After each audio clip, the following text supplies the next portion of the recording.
Last session, the cairn's quiet after-battle gave way to careful exploration.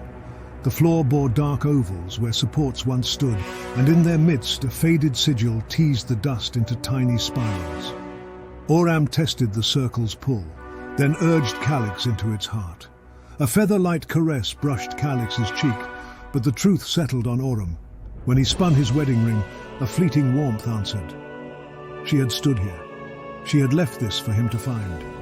He captured every curl and line of the sigil in his notes before moving on. They found a forgotten sanctuary, pews cracked by time, air unnaturally dry, a lectern built like a siege engine, and behind it a small shrine breathing of wind. The lectern proved absurdly heavy until, with concerted effort, they levered it aside.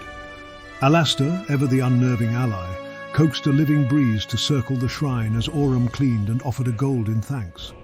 Something noticed. A latch clicked in the lectern, revealing a dense stone that seemed to weigh far more than it should. At the word lapis, its burden eased. Oram's practiced hands read its nature. Nested within, it made an object impossibly heavy, as if the lectern had drunk its gravity. He tucked the gift away.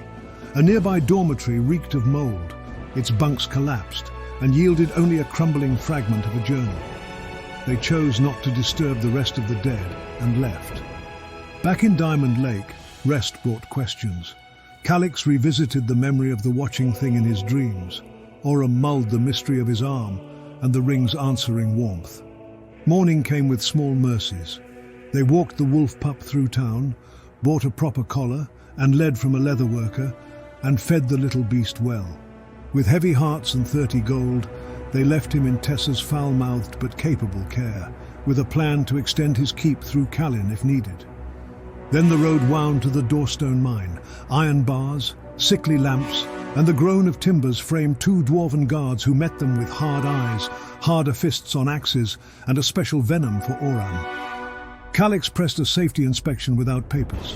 The demand came back curt: bring writs and leave the filth behind. As they turned away, a slur about Oram's wife cut deep. Oram's answer was swift.